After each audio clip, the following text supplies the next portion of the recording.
Police officers deployed to monitor gang funerals are fearing for their safety as 501 deportees, that's the bad buggers from Australia, that they keep flicking back here even though half of them are nowhere near Kiwi, brings a new level of aggression, according to the Police Association. Last weekend, about 100 police officers were deployed to a gang tangi, that's a funeral, in Hawke's Bay.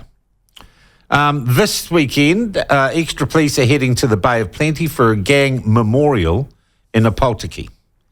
Both gatherings involve the mongrel mob.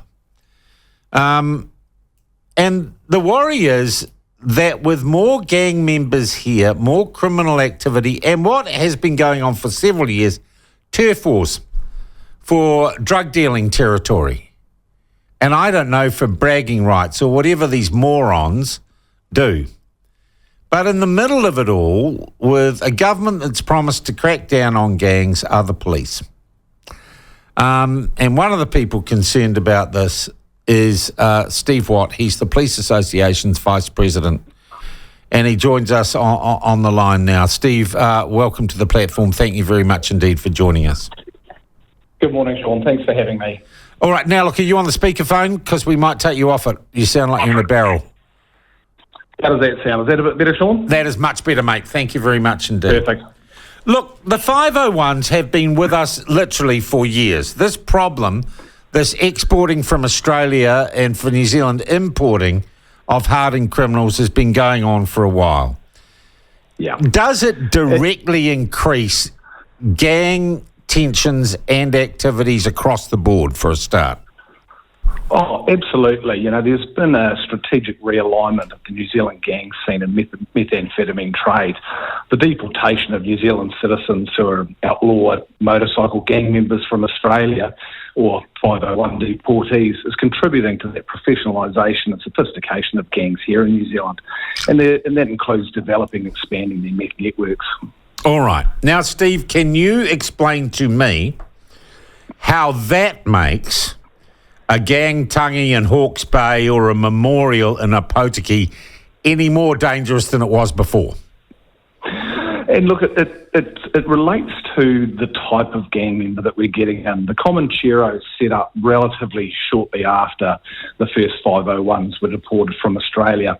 And their predilection for firearms, conflict with other gangs and extreme violence has had a severe impact on other gangs around New Zealand who have had to essentially up their ante and also follow suit by arming themselves up to protect their turf, to protect their members, their gang members, and that has a direct impact on the safety of our officers and ultimately how we deal with gangs in New Zealand. I see what you're saying. So you're saying the whole scene has become literally more violent, that violence, the currency of violence has increased. Oh, 100%. And it's shown in the stats, Sean. If you look at between 2015 and September 2022, Aussie deportees were linked to over 14,000 offences, of which just over 2,800 were for serious violence.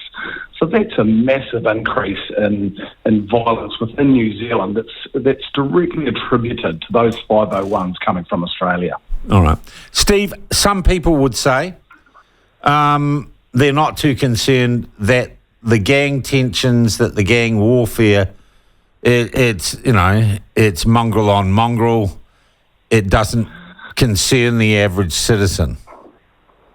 Oh, look, and I'd have to disagree because it impacts everyday people's lives. And a classic example of that was the Opotiki funeral, which occurred last year. Yep. Look at those members on the streets, causing disruption to general members to going about their daily activities.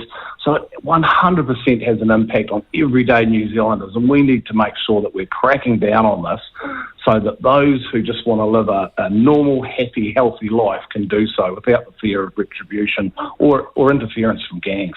And Steve, the one group it does impact are your members, are police officers, who are expected by society, and I think there is renewed pressure on them with a change of government to stop this, to control this, to police this. Yeah, 100%. You know, we did a member survey back in 2021 and 60% of our members considered organised crime as the most extremely significant threat to law and order. And we know that most organised crime is controlled by the gangs. So it has a direct impact on how we're policing them, the safety of our members. With the increase in violence comes an increase, a direct correlation to the safety of our members when we have to deal with gang members and these types of incidents. So yeah, it's a big issue for us.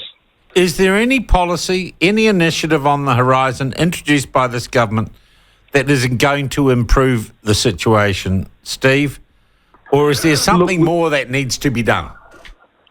Look, we know that the new gang laws are coming out, which is going to give police more powers around assembly of gangs and taking of gang patches.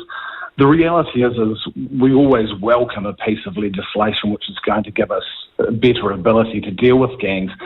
The reality is that it's going to be, or the practicalities of dealing with that legislation and implementing it is what needs to be worked through, because it's going to be difficult. Will it have any impact? Will it stop, a gang memorial in a Potiki? And my question is, and I think a lot of people I know who are a long way away from this world, Steve, let's be honest, why do you let there be a gang tangi in Gisborne or a Potiki or Hawke's Bay? Why do you liaise with them at all about their convoys? Why not just say, no, you buggers don't get anything? We're going to run you all in and arrest you. Yeah, you're absolutely right, Sean. And in order for this law, when it comes in, if it comes in order to enforce it, we're going to need the resource. And it's going to have to be big resource. And when you're talking about the size of some of those tangis, like the one in Opotiki, it's going to be, we'll need numbers en masse in order to deal with that. But you're 100% right. Why should we let them, have these processions and tangi? I've no problems with them having that, but not to the extent where they're causing issues for other members of the public. It needs to be done in a respectful way.